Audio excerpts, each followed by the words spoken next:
Hello folks, my name's David Edgar. I'm the host of Heart and Hand, the Rangers podcast. I'm joining you tonight to discuss Rangers 1-1 draw at Pittodrie.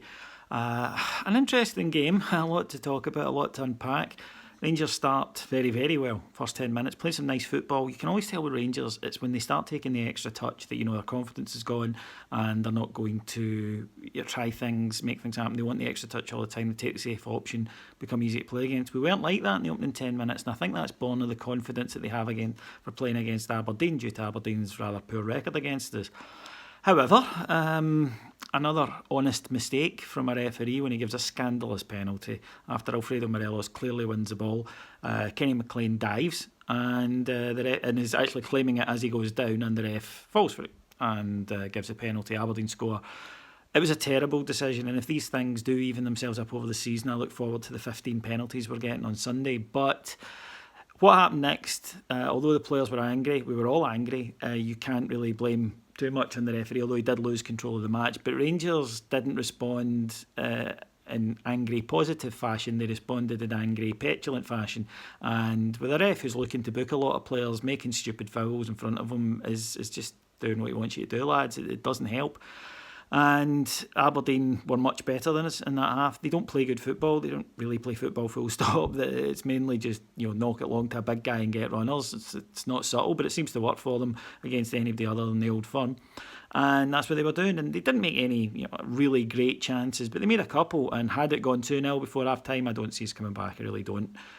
But whatever Jimmy Nicholl and Jonathan Johansson said in the dressing room seemed to work. And second half, Rangers came out. Not a lot of quality, but they battled. They really did. And for a team who have questioned their mentality a lot this season, and sometimes very deservedly, I think they deserve credit because they weren't playing well. A lot of them are not in good form. James Tavernier, for example, is in really poor form at the moment, but he kept battling. Daniel Candeias kept battling. Ross McCrory, I thought, was inspirational in the half, and he eventually gets the goal.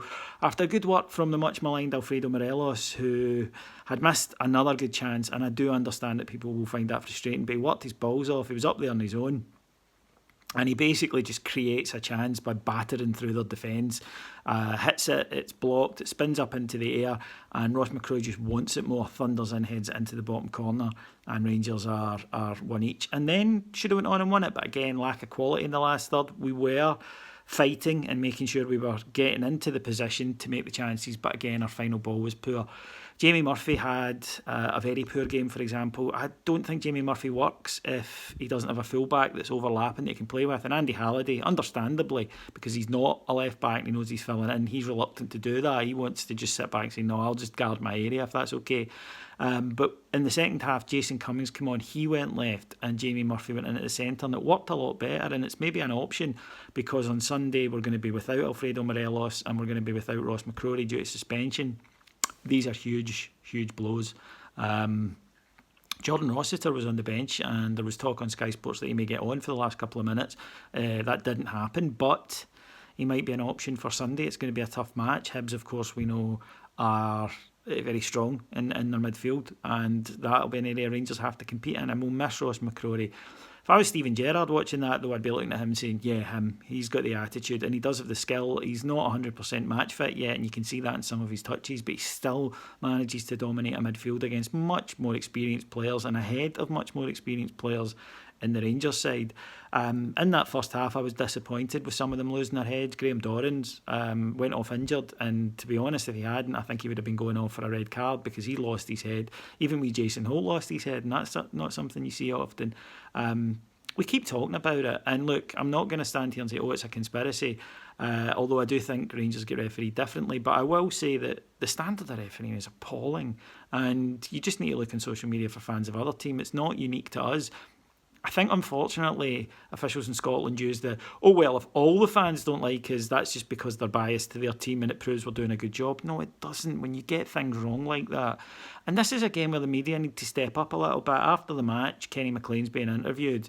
The interviewer says, did you get the ball? And he says, oh, I got the ball. It was definitely a foul. When it clearly wasn't. And the interviewer has seen that. That's the point. You say, well, we've seen the replay several times and it does look like Alfredo Morelos got to the ball. Is there a way you're looking for that? Are you a diving, cheating sheep cunt? That, for example, could be something that's said. But a draw was a fair result overall, although obviously we didn't get a dodgy penalty, but a draw was a fair result overall. I can't complain too much about it. I was heartened by the spirit that the Rangers players showed in the second half. Again, it was a lack of quality, and it's obvious what Rangers need. We need an injection of that. We need players in the last third who are composed and who can pick out the right ball, and we just didn't have it tonight. But they fought through that and instead found a way to get themselves back into the game. And to be honest, could count themselves a wee bit unlucky that they didn't get the win. Controversial opinion, because it seems to have upset a lot of people. I posted, that's why Rangers fans didn't want Derek McInnes, and someone said, oh, you all wanted him. None of us wanted him. We would have accepted him because at the time it was, who the hell are we going to get? Fuck it, he'll do. But none of us were ever going, oh, go and get Derek McInnes, apart from maybe a few who know him, family members and whatnot. And it's because of that. If you can't beat Rangers, this Rangers team, over a season when you're supposed to be the second best side in the country, and fair play to them, they knock off everybody else, but 10 points Rangers, this Rangers team, and Aberdeen have played them on some splendid occasions for an opposition side. Tonight, Rangers are one down, imploding mentally, you're totally on top, and you blow it, and that's the story of Derek McInnes, and that's why we didn't really want him. And bullet dodged. And listen to any Aberdeen fan who watches this and go, oh, that's just bitterness because he turned you down. Could well be. If you're happy with him, that's great, but you're not. You just need to look at your social media reaction to that. You're not. You think the same things about him, and that's who he is. But Aberdeen will, I think, have the same amount of points this time next year, regardless of how Rangers or Celtic do. That's what they do. They knock off the other 10, and fair play to them for that, but they're never going to go anywhere. Not that I care. We've got Steven Gerrard. I don't know if I've mentioned that in these videos. Stevie fucking G, by the way. And he'll know what he needs to do, but one guy who's got to be a huge part of that is Ross McCrory.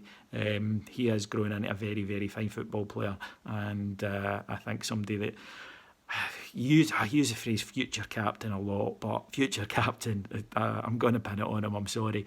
Thank you very much for listening to me. If you want to hear more from us, you can hear that at our Patreon site. You just go to patreon.com/Heart and Hand, where you will find up to 5 shows a day actually, but usually 3 or 4. On Rangers, everything, and other types of football. We've got European football, we've got English football, we've got everything covered. History, comedy, you name it, it's all on there. $1.99 per month, so pop over to patreon.com/Heart and Hand. And if not, you want the 2 free podcasts per week, thank you for choosing to support us in that way. They come out on a Monday and a Thursday.